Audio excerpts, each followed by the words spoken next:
Hello, hello, hello. Um, I have been reflecting whether to record this and share it, but I feel like it's really important because it's a huge shift. And these days, I don't really share a lot of what happens in my life, and I have so many exciting things happen.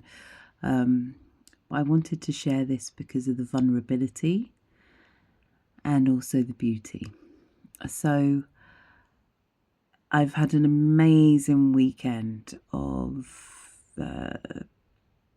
this festival, being surrounded by love, the love running and coursing through me, being able to be authentic and truly seen, and being able to truly see others, like to hold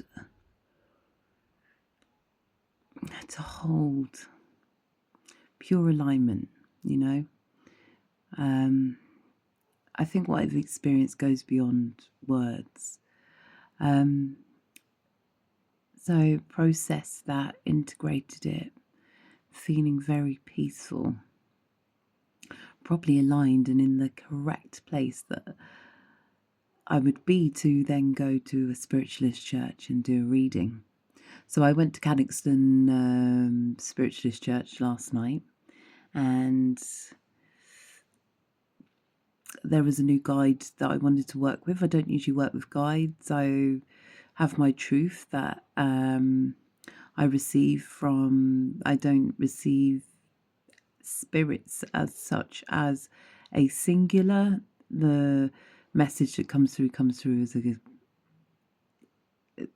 a collective message coming through from spirit, which will come through either ancestors or maybe something celestial guidance. And so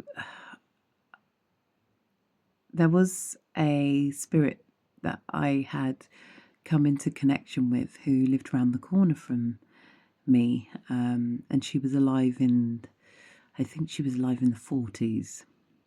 And in my head, I was like, okay, I've connected with this spirit. Maybe she's going to be the gatekeeper, like she'll work and co-create with me when it comes to doing readings. And so I went to Cadoxton and I was, opening to her. I did my usual opening, which I usually do in private, going to the gates, the guardian of the gates, to ask, for her to come through, just to check and make sure it's the right spirit coming through. I always take those precautions. And I started to give readings, and they were very vague. And I don't know if it was my nervousness or if it was just spirit's lesson, because they work in their mysterious ways. But I was having no response. I've seen it happen many times before with platform readers, and I was having no. It was a bit, and I could feel I was channeling, because there was none of my emotions coming in and none of my fears coming in. And it got to the point where it just came to a dead end, and I just was like, okay, I'm going to have to just, usually when I do sound, I can take people in through visuals. I can, take them into a really deep place. So I did some drumming, I did some sounds, done some chanting. And then I stopped and I was like, okay, is there anyone that got anything? And there was like a no. And I was like, oh, okay. And I got up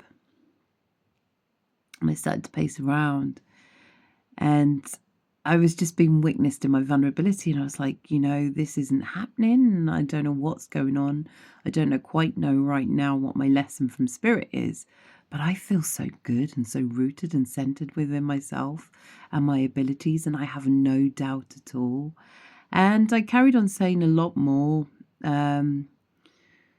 As anyone who knows me, I can get a bit passionate and on my little soapbox.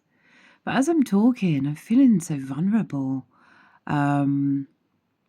But so beautiful at the same time that I was able to be witnessed like this. And I suppose I wanted to share because, sometimes we think we need to do things the way other people do them. And the way we're doing them all along is the correct way. But also I feel like everything was meant to happen. I was meant to, funnily enough, this spirit guide was called Mary. And it was almost like Mary Magdalene. The Marys came through and showed me my divinity, not through what I'm doing right. Like during the weekend that just passed, that would be me doing everything right. I was just in complete flow, channeling all this wisdom. But no, it wasn't through that. It was me seeing my divinity in my vulnerability, in things going wrong, but having faith and having truth and honesty within myself. It was so fucking beautiful. But it comes full circle because I've been on a path of resistance. When I first started healing, I had my interest and I'd been doing meditations, but it was because I massaged someone's hand and the arthritis went away. And I was like, whoa. And it all just like unlocked all these codes within me and this remembering. And I was like, that's what Jesus was trying to teach. That's what it's all about. We all have these capabilities. That's what the placebo effect is about. It's not a placebo effect. Our minds are so powerful. Our minds are so powerful that we can connect to invisible realms. Our minds are so powerful that we can, with intention, heal ourselves. Our minds are so powerful that we are telepathic. We can be telepathic. But I was so scared. I'd done something magical and I was like, what if I can't do it one day and people call me fake? And maybe it goes back to past lives where I might have been, there is a past life where I got beaten up, which I have dipped into, and chucked out, which sometimes I have knee problems which come back from this past life. But it's almost like going full circle. I got to that point where the very thing I'd feared that had kept me holding myself back for all them years, kept me from shining fully. I'd watch people doing training courses and I'm like, what are you doing that for? I find it so easy to do this and I have so much fear surrounding it. And so I got to that point where, people could have thought she didn't know what she was. But all I had was me and all I had was my honesty in that moment. And what a huge shift. I'm sharing because no one can fucking take that away. Sometimes we don't share or it's wise not to share things because it loses power. But no, I'm sharing this because I want to share the power of what you're capable of. I want to share that. I want to share the power of what you're capable of. There isn't going to be no power lost. I gift to you this story so you can find it within yourself to gift yourself as well also. And so, I felt so moved. It was so surreal. I went to the stones in Mountain Ash on the way home because I started to have a bit of a wobble. I was in a very surreal place and I hadn't closed my own gates. I'd closed the gates that I was using there, but not my own gates that I use. And so I went and sat on the stones and I was just, I wanted to cry and I was like, what is going on? And they said, we did this for you. We did this for you because we wanted you to see how beautiful you are. We wanted to see how beautiful you are inside. And you can finally see now how beautiful you are inside. What a gift. What a bloody gift. To freeze and for things to not go right. And in that moment, to see how beautiful you are. What a metamorphosis. Meta. Can't say it. Metamorphosis. Something like that. transformation. Why did I go meta?